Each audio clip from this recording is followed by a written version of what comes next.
This is Where We Live from Connecticut Public Radio. I'm Lucy Nalpathanchel. Scientists have for a long time assumed waterfalls form due to tectonic movement or glacier activity. But now researchers have learned there may be another explanation. Coming up, we'll talk with a scientist about a study that's shifting the thinking behind what makes a waterfall. Also, June 1st and 2nd is Connecticut Trails Day. We'll learn more about the system of trails that crisscross the state and where you should take a hike safely. First, you don't have to go to Niagara Falls to see one of the wonders of the natural world. Waterfalls are throughout our state. Do you know where to look? Don't worry, we have Peter Martika as a guide. He's the nature columnist for the Hartford Courant, and he's in studio with us to talk about some waterfalls in our backyard. And you can join our conversation too, 860-275-7266, or find us on Facebook and Twitter at Where We Live. Peter, welcome to our show.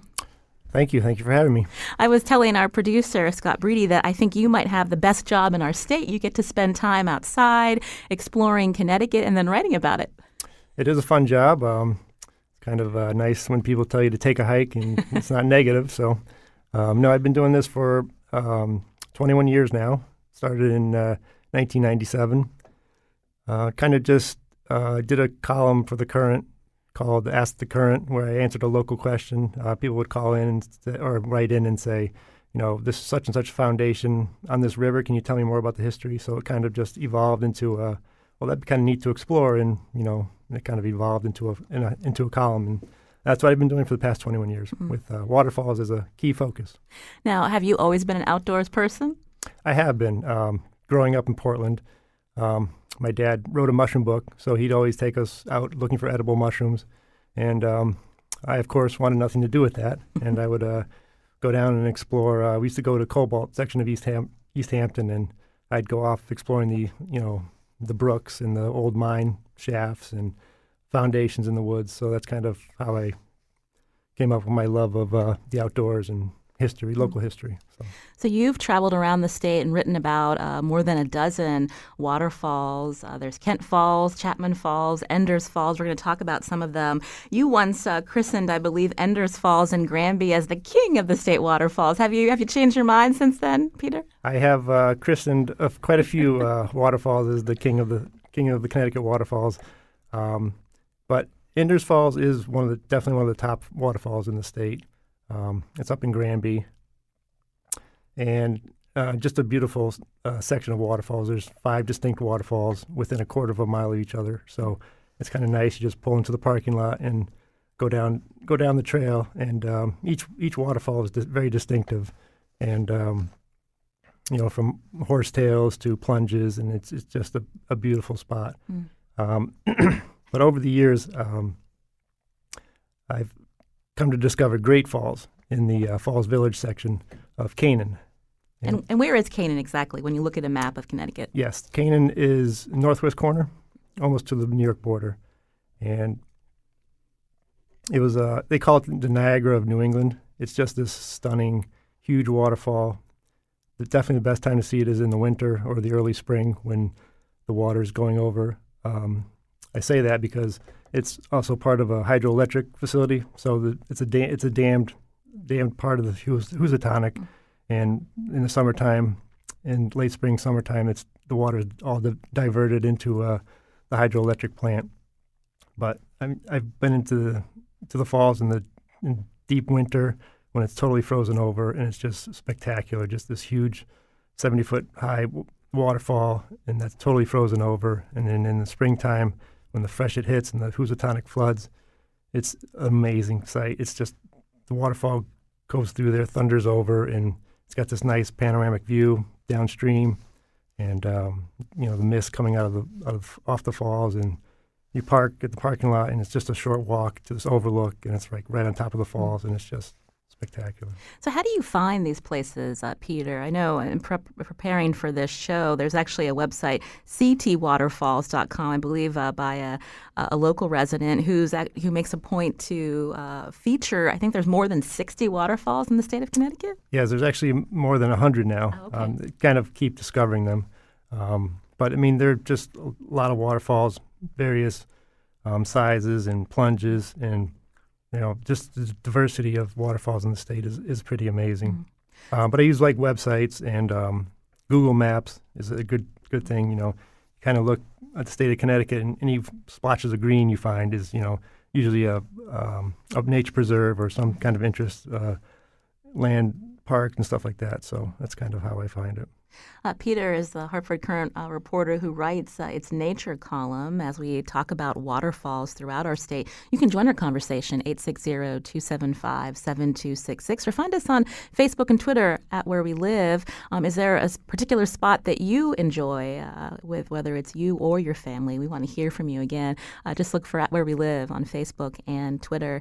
When we think about, you said that you look at a map, but as far as going from 60 to 100 waterfalls that we know of today, are there fellow hikers that are finding them? And I'm just curious about how it gets reported. A lot of them are off the beaten path that are kind of being discovered now. But it's strange how, like, word of mouth, the internet is an amazing thing, in terms of Facebook posts. And you go on someone's Facebook post and you say, oh, I've never been to that waterfall. I've never seen that waterfall. And then, oh, where is it? And then you just kind of do research on the web and like, oh, I'll have to check it out. Some of our listeners might be wondering, why are we talking about waterfalls today? But with the way spring has started, it's actually a perfect time to be checking out places like Great Falls and Enders as well. Right. April showers bring May flowers, but, they also bring some pretty neat waterfalls being showcased this time of year. I mean, it's great when it's, spring is wet and showers and snow melt and stuff like that. So you usually get the waterfalls at their peak, but this is just a great time to go, especially Great Falls. I haven't been up there, but I can imagine it's roaring this time of year, and if you ever want to see that, then now's the time of year to go check that out. But so we again mentioned Enders Falls in Granby, also Great Falls in the Falls Village section of Canaan. But if we were to travel, I guess, to Plymouth and Buttermilk Falls, tell us about that particular one. Buttermilk Falls is part of the Nature Conservancy. It's a property up there, and that's a nice spot off a dirt road, kind of off the beaten path. And what's neat about that is you have the main plunge, but if you walk farther along the trails, there's a bunch of smaller waterfalls, and so it's kind of a real neat showcase of waterfalls. It's not just the main plunge, but it's also, farther back and more trails. A lot of these places, it's not just the falls, but there's hiking trails that go off of it, and like Great Falls and Falls Village is along the Appalachian Trail. So it's kind of neat. You can walk a portion of the Appalachian Trail and say you've hiked the Appalachian Trail. It's kind of neat. What would you say is it difficult to get to these particular falls? I mean, do you have to be physically fit and feeling okay with certain types of trails that might be more rustic, Peter? Good question. Some of the falls are right. The parking lot's right there. Like Great Falls, parking lot's right there. Wadsworth Falls, parking lot's right there. Kent Falls, you pull in and you're sitting in your car, you're staring at the falls. But some falls, like Roaring Brook Falls in Cheshire, it's a 2-mile hike there. Sages Falls in Salisbury, up again northwest corner of the state. You have to kind of work to get to those falls, and that's part of the lure of waterfalls is they're easy to access, and you don't have to be an avid hiker to get out in nature and watch the beauty of nature. Who are the people that you discover on these same trails, Peter? You mentioned you don't have to be an avid hiker, but do you see local photographers and people that are looking to capture the beauty of these falls? Definitely. My Twitter feed is full of people who take pictures of waterfalls, and it's just a natural thing to do. And I was actually at Wadsworth Falls the other morning, and it was the sun was coming up, and it was running high, so there was mist coming off the waterfall, and the sun was shining through the hemlocks and kind of illuminating the mist of the waterfall, and it was just it's just magical, these waterfalls. Mm.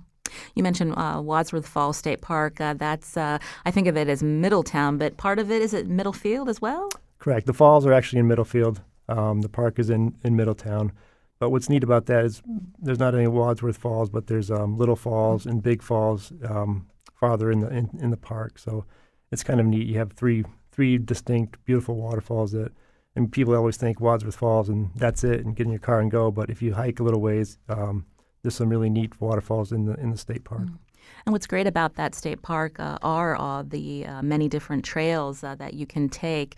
Again, in studio with me, Peter Martika, Hartford Current reporter who writes its nature column. You can join our conversation, 860-275-7266, or find us on Facebook and Twitter at Where We Live. When we were tweeting about this show the other day, Peter, someone had requested that we talk about etiquette, the idea of you take out what you take in. And also, when I think about Wadsworth Falls State Park, there had been some issues in recent years with people waiting and leaving a lot of garbage, the state having to respond. So what are your tips for people who want to enjoy the beauty of our state without ruining it for others? Right. Just stay back from the edges when you go to these places. Obviously, don't drink. And if there's signs that say no swimming, then there's no swimming. There's places like Spruce Glen Falls and Naugatuck, just outside Waterbury, where you can enjoy the falls. You can swim in the pools, but there's usually signs like at Wadsworth. There's a no swimming sign, but that obviously doesn't stop people from going into the water. But just stay back from the edge. Don't throw bottles in. People might like to wade in the water, and you don't want to step on glass or something like that. We got a tweet from Kathy who writes, sometimes small waterfalls are beautiful too. Ours in Newington is on our town seal. Have you been to that one? I have been to that one. Yeah, that's a popular spot to photograph too. Just kind of easily accessible, and it's kind of one you have to see in high water because it drains pretty fast and becomes a trickle in the summertime. Have we talked yet about Campbell Falls in Norfolk? We haven't. That's a nice spot. That's actually in Massachusetts, but the interesting thing about that is the man who donated the land to Connecticut donated the waterfall to Massachusetts too. So it's kind of a dual kind of ownership of the waterfall. So it's Campbell Falls State Park in Connecticut, and you kind of wind through the woods, and actually the one of the largest white pines in Connecticut is located in that park, and it's just a spectacular park. Just kind of this big, huge white pine grove. These trails wind through there and lead to the falls, and it's kind of neat. There's all these. It's right on the border, so there's all these huge granite markers that say CT on one side and MA on the other. So you're kind of weaving between the state line, and you get to the falls, and it's really a spectacular falls. It's the falls kind of come out of this really old stone bridge and plunge over, and really, really neat falls. If you want to read more of the columns that Peter Martika writes for the Hartford Current, we'll tweet out a link at Where We Live. I had mentioned that when I moved to Connecticut, it was your columns that helped me discover the beauty of this state. So I thank you for that, Peter. Sages Ravine is another one I have yet to have visited, and that's in Salisbury? That's in Salisbury. It's a portion of it. The Appalachian Trail passes through there. You kind of just pull off the side of the road, and then there's an unmarked trail that winds past the waterfalls. And again, like Inder's Falls, it's a segment of five or six different waterfalls, unique. So you get to the waterfall off the Appalachian Trail, and it's just this huge 60-foot plunge, double plunge, and surrounded all by hemlocks and forest land. So it's just really spectacular. It's kind of like how you imagine waterfalls, like you're walking through the rainforest or something, and then you reach the end where the waterfall is, and the sun shines down on the waterfall, and you hear like this chorus of songs, and just like this beautiful, beautiful spot. I think we've been talking, and the majority of them have been kind of in that northwest part of our state. But if we travel a little further south to Naugatuck State Forest in Beacon Falls, tell us about the falls there, Peter. Those are Spruce Brook Falls, another nice spot. Again, you have to kind of work for it, but the trails pass through a series of waterfalls again, and with a larger waterfall at the end. And a lot of these places, this was right off the railroad track, so a lot of these, in the past, these places were train stops where people would, bring their picnic lunches, and, this is kind of the amusement park. Back before there were amusement parks, is go to these beautiful waterfalls and spend the day, swimming and watching the falls. But Roaring Brook Falls in Cheshire. It's the highest single drop waterfall, and 2-mile hike to it. And again, it's just spectacular views from the top. And besides the waterfall, there's a view. And Westfield Falls, right in Middletown. It's I like to call it the waterfalls you can see from on your commute on 91 North, because it's. Oh, really? It's it's right off the highway, and you can see it, the 3 plunges as you pass by. So I'm sure a lot of people have seen it, especially in the wintertime when the trees aren't leafing out. Mm. If you have a question for Peter Martika, 860-275-7266. I understand that winter is actually one of your favorite times to visit waterfalls. It is, yeah, definitely, especially after a few days below zero, or a few nights below zero, and really locking up the waterfalls. I like to call it winter falling, and just the formations that it makes from the water. Like we don't have really caves in Connecticut, but that's about as close as you're going to get to stalagmites and stalactites and these wonderful ice formations is waterfalls in the wintertime.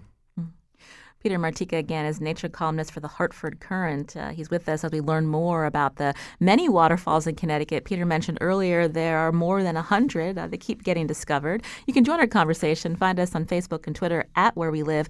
Coming up, we're going to talk about how waterfalls form. New research is challenging what we learned in school. After the break, we'll hear about a lab experiment that led to the idea behind self-forming waterfalls. This is Where We Live. I'm Lucy Nalpathanchel.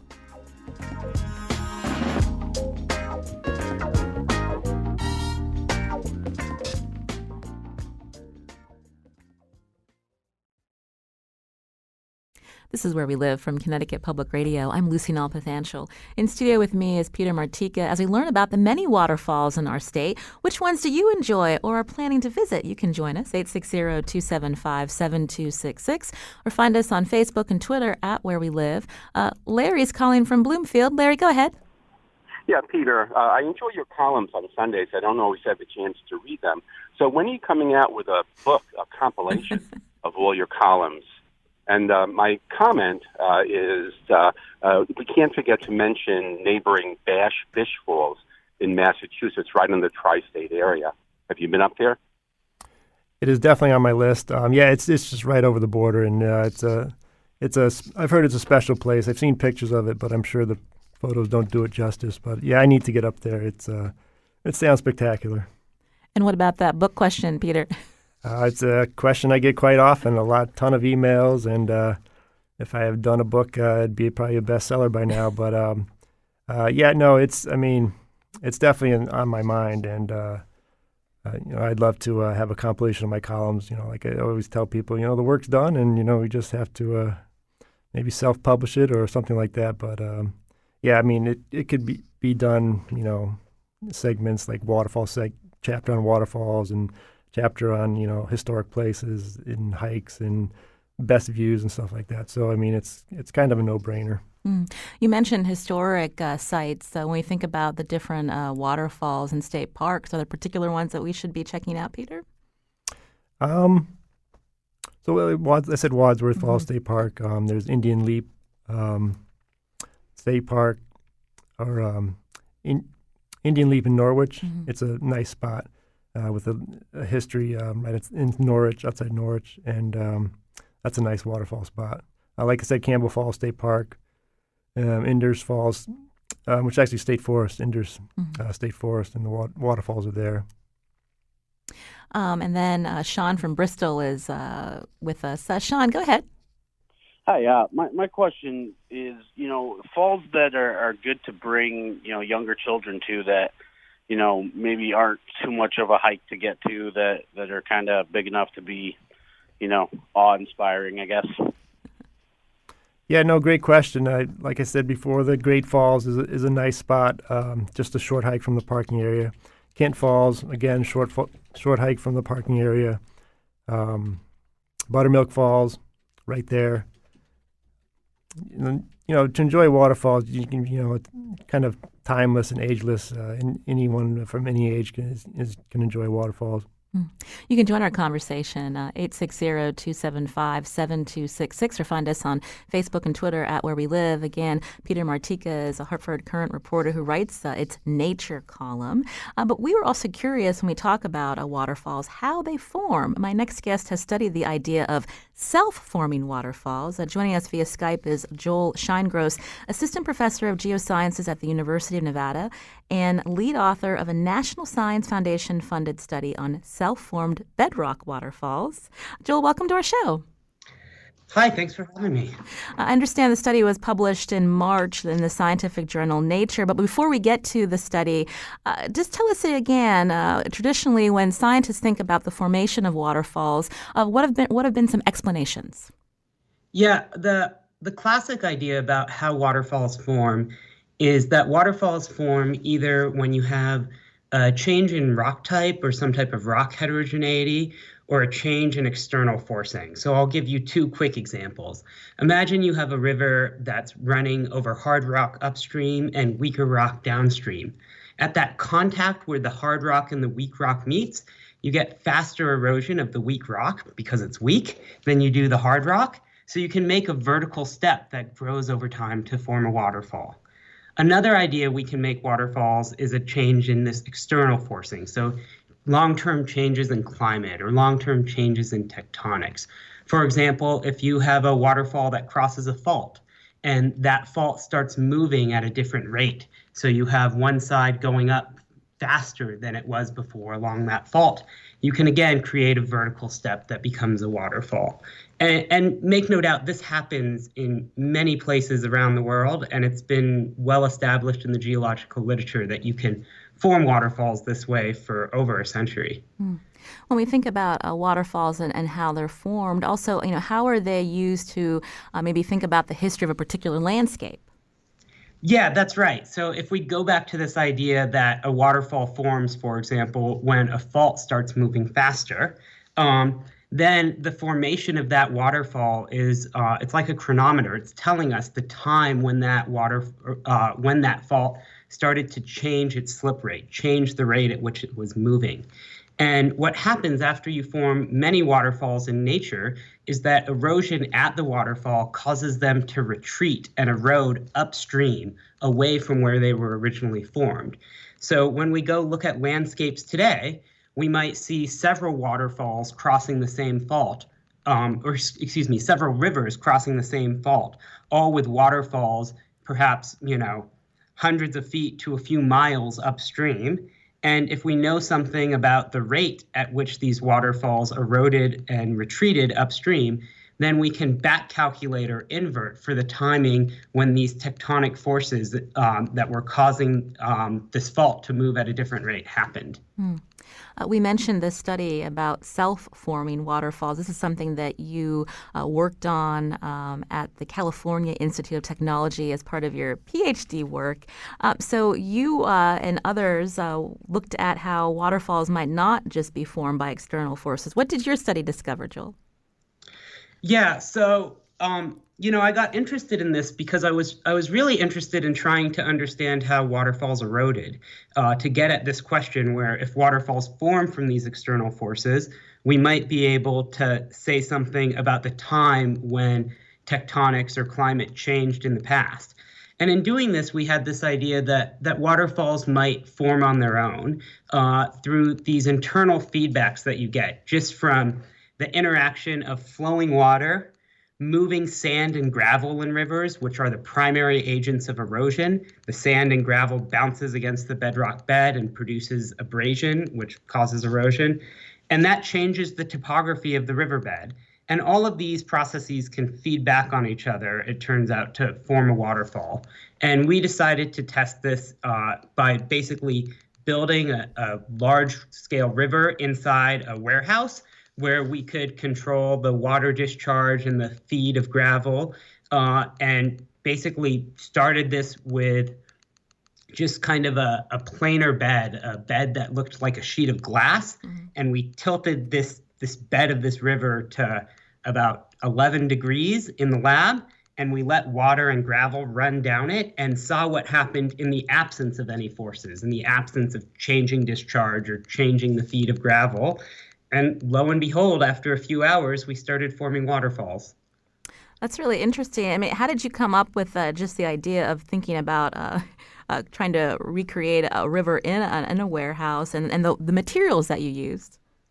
Yeah, so the idea of trying to take everything into the lab and make model rivers is well established in lots of fields of science, but also in the geosciences. People have been making model rivers going back to some pioneering work by G.K. Gilbert in the early 1900s. So the idea of trying to take things into the lab wasn't really new. And what's great about going to the lab is, this is a case where we thought, okay, waterfalls form on their own in the absence of other forces. And that's really hard to test for in nature. When we go out in nature, we have rock type that's changing almost everywhere. We have some heterogeneities in the rock. And over the thousands of years that waterfalls typically form, we also have changes in climate and changes in tectonics. So it's really hard in nature to actually test this idea, can waterfalls form on their own? Because something else is almost always happening. So then we said, okay, well, can we test it in the lab? And the real challenge to being able to test that in the lab is that, you have to create waterfalls, in my case, on the time scale of a PhD, and not over the thousands of years that it takes to create waterfalls in nature. And we're able to do that in the lab by taking advantage of two main things.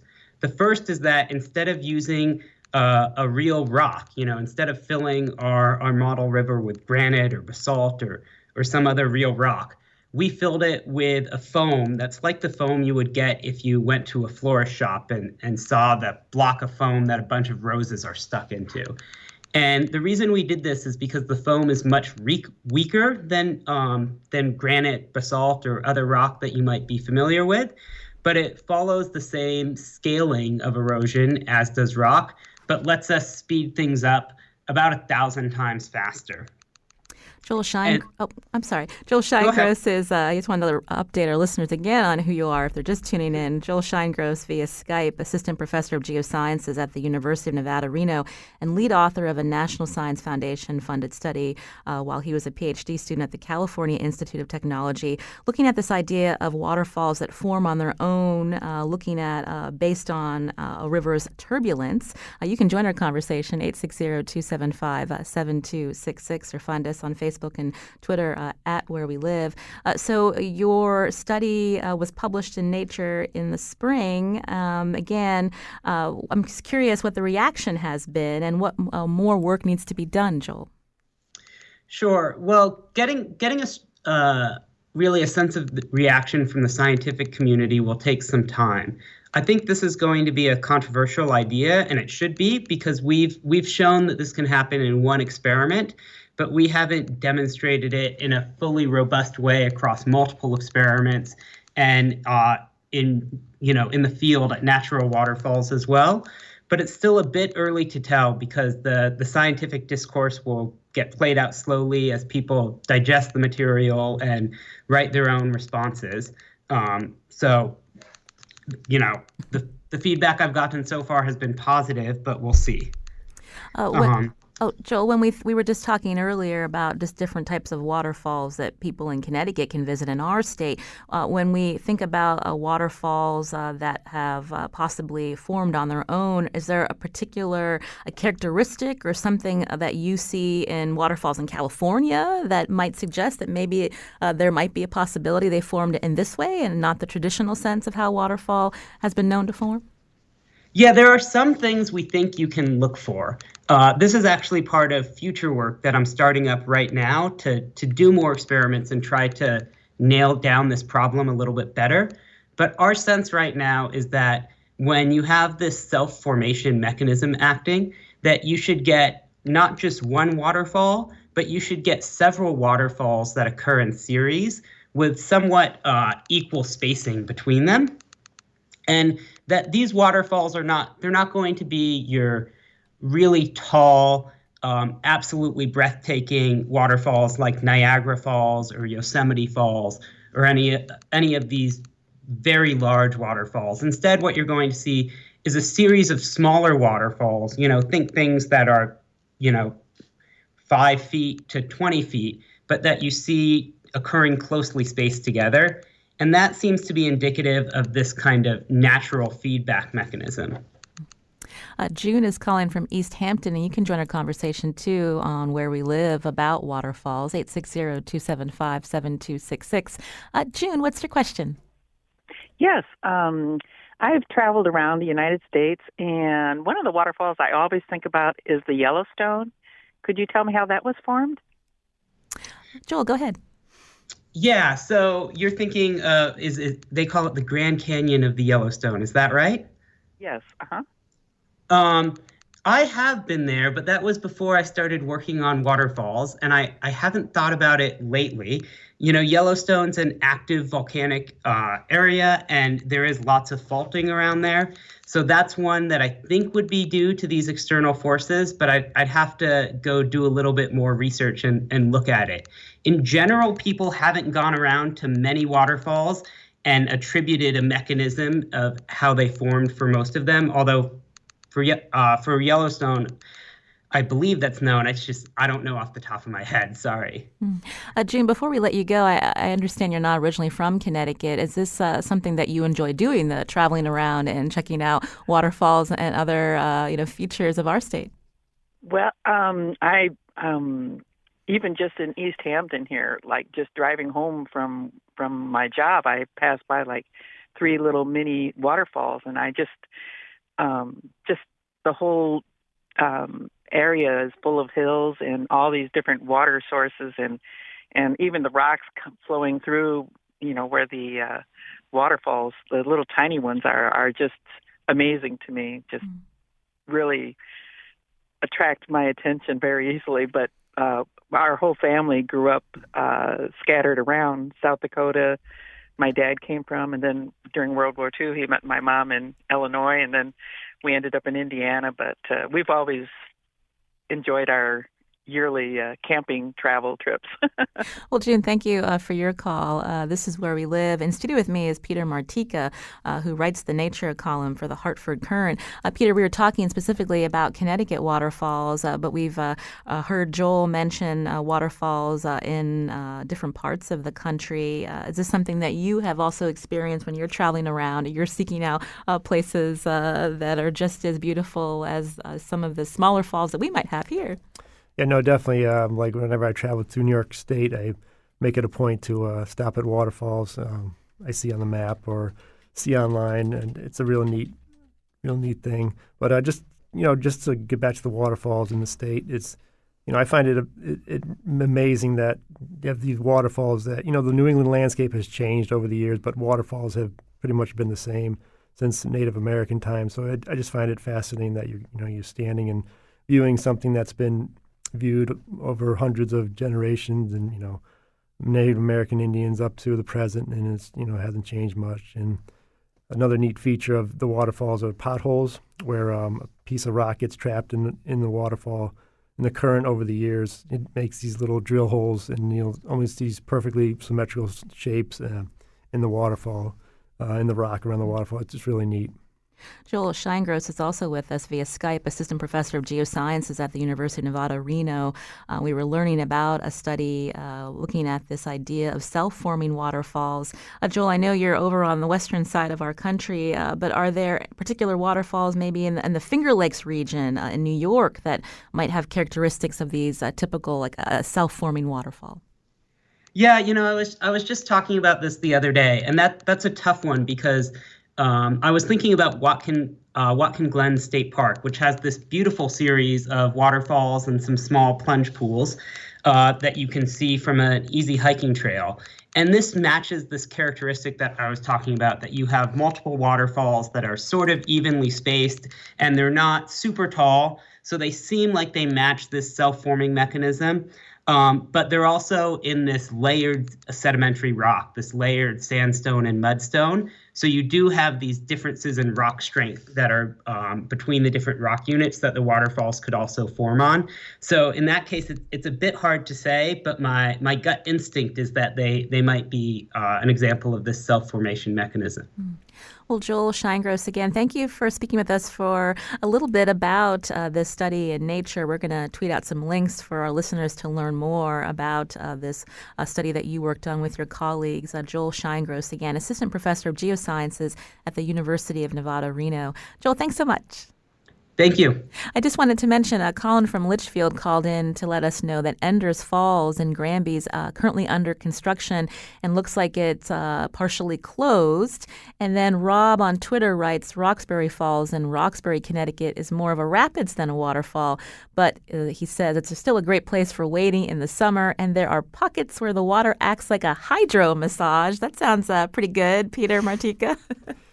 No, yeah, that's a good point about Enders Falls. The State Department of Energy and Environmental Protection, they've been over the winter. They've been working on a series of platforms that'll make the waterfalls safer to view, kind of like Kent Falls, where there's a series of stairs and platforms where kind of prevents people from getting too close to the edge. Because Enders Falls is a spot where several people have gotten seriously hurt from trying to go over the edge too far, or looking over the edge, or going into the water and trying to look over the edge and getting caught by the current. So that work should be done fairly soon, so hopefully be open for the summer. And before we let you go, Aaron on Facebook wants to know if you have a separate Facebook page for your columns over the years. You said 21 years writing the nature column for the Hartford Courant. Yes, so about the past 3 or 4 years, I've been posting them on Facebook. I have my own page. Kind of just type in Peter Martika, nature writer, and the page will come up. And like I said, you can scroll down, and there's quite a few columns I've done over the past probably 3 or 4 years in there. And you can always, Google my name, Peter Martika Waterfalls, and you'll have more information than you can ever use. And catch your column in the Sunday edition of the Hartford Courant. Right. It comes out Friday online at noon, and then in print on Sunday.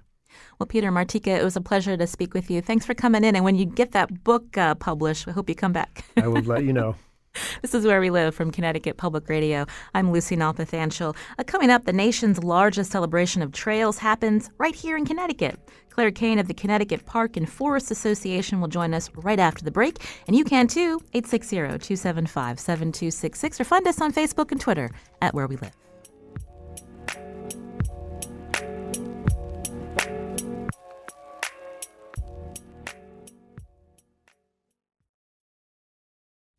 This is Where We Live from Connecticut Public Radio. I'm Lucy Nalpathanchel. 2 recent police shootings in Connecticut highlight once again tensions between police and the public. And as lawmakers debate ways to hold police accountable, residents are wrestling with trusting law enforcement. What issues need to be addressed to mend relationships and build stronger communities? You can join Where We Live as we host a conversation with community members at the Arroyo Recreation Center at Pope Park in Hartford. That's next Wednesday, May 8th. You can have more information at our Where We Live Facebook page or go to WNPR.org, and we hope you can make it. Today we've been talking about recreation in our state, specifically checking out the many waterfalls in Connecticut, but also there is a big celebration of trails in the state of Connecticut. Claire Kane is with us. She's Trail Stewardship Director of the Connecticut Forest and Park Association to tell us more. Claire, welcome to our show. Thank you, Lucy. I'm happy to be here. So the Trails Day events are a little bit away, June 1st and 2nd, but now we've given our listeners time to plan. I understand. I didn't realize it was the largest in the nation. It is, yes. So Trails Day, National Trails Day, started about 26 years ago. And right off the bat, Connecticut was on board with getting people outside and participating in this event. And over the years in Connecticut, it's just grown like wildfire. It's incredible. We have over 240 events planned this year in Connecticut, and they are scattered all over the state, and they're a great opportunity to get out, see some of the waterfalls we've been talking about today, but also to explore some really incredible trails and go out with a guide. Mm-hmm. So you can go out for the first time with an experienced hiker, leader, that'll show you some of the great places to visit. And that's important because sometimes the blazes on the trails aren't as easily seen, and it might be easy to venture off the trail. So it's great that there are people there to help. We only have 10 minutes, but I'm wondering, Claire, if you could walk us through some specific trails that are going to be featured on this day. Sure. So, like I said, there are events happening all over the state, and there are really all different kinds of events.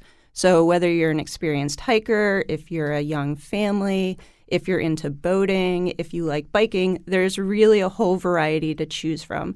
And that's what makes this event so special, because there really is something for everyone. So we have events that range the whole gamut. Some of the more interesting ones that I can point out are in Bolton. They're going to have an event on the Hop River Trail where they will be shuttling folks around on the trail and using bike rickshaws to get people out and enjoy the trail in a new and different way. And I thought that was really creative. We also have a forest bathing event on a trail in Middlefield, which is a great opportunity to get out with someone to help you reconnect with the natural world and do it in a very spiritual way. And that stems from Japan, the idea of forest bathing? That's right. That? Yeah, and reconnecting with yourself and the place that you're in. And so doing that in kind of a guided environment is really pretty cool. There's also a number of paddling events.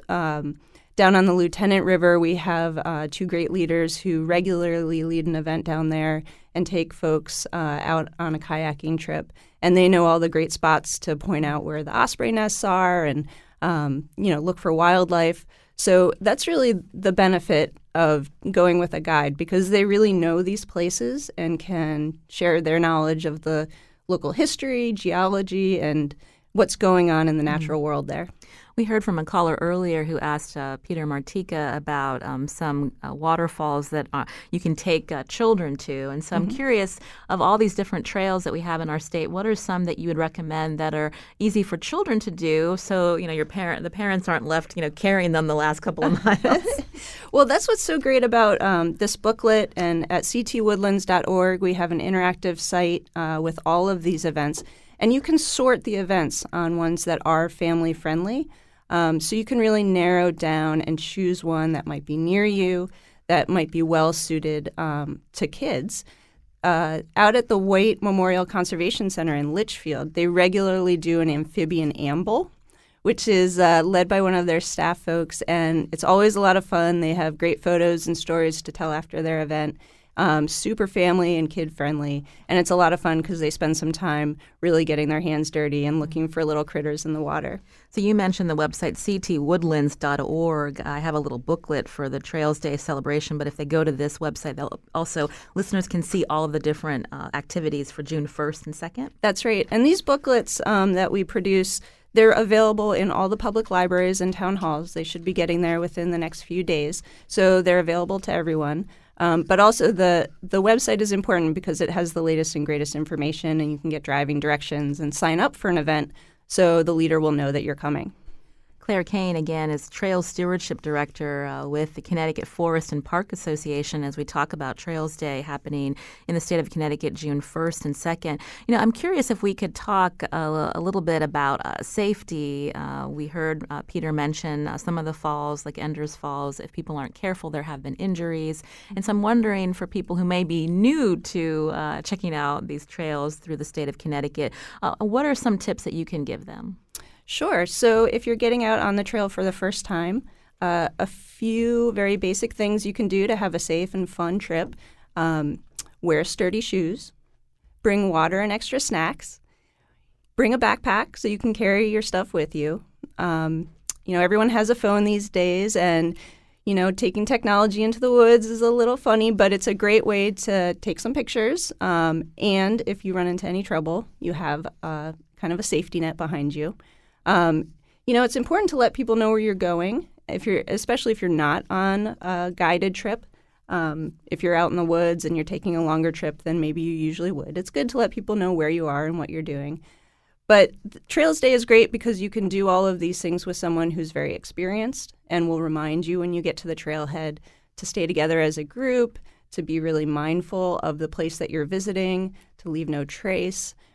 Take an extra garbage bag. I always carry one in my backpack just to pick up some litter and trash on the way out, to be a good trail citizen, and leave these places really better and more beautiful than when you arrived. And pick up after your dog. That's right. That too. Claire Kane, again, is here with us from the Connecticut Forest and Park Association. We mentioned, things to do to take with you. Certain parts of our state see more bear activity, and so in that sense, what should hikers and residents be thinking about? Sure. So it's important to be mindful when you're out there, to be aware of your surroundings. Traveling with a partner so that you're out in the woods with someone else, making some noise as you go, letting the local wildlife know that you're coming through is important. If you're someone who enjoys the solo hiking experience and being out there on your own and moving quietly through the woods, I think it's, if you see a wild animal, just be very respectful. We don't want to get too close. We don't want to, get that selfie with with the local bear. That's not really what we're going for. But to just be, extra aware, take the time to be thoughtful and plan your trip appropriately, and respect all of the wildlife that are out there. So many trails to enjoy. Claire, who are the people maintaining these trails? Well, it's all different groups. Our organization is a nonprofit, and we have hundreds of volunteers who are out doing stewardship on the Blue Blaze hiking trail system. Land trusts, municipalities, all have volunteers, partners who are out there working really hard to make these incredible resources available to everyone. So thank your local trail stewards and trail managers. They're doing great work. And a lot of this work, may go unnoticed. You go out on a trail, you have a great experience, you come back, and you don't think that a lot of time and energy went into keeping these trails really open to the public. Craig on Facebook writes, my girlfriend walks with the use of crutches. Do you have recommendations, Claire, for trails that might be easier for individuals with disabilities, maybe more flatter trails, and maybe that don't require as much walking, but you still get that scenic vista? Sure. So I can recommend, there's a Trails Day event down there in the Patchogue State Forest. There's the Rhododendron Sanctuary Trail, which is a very flat, short trail. It's handicap accessible. There's a nice viewing platform on the trail.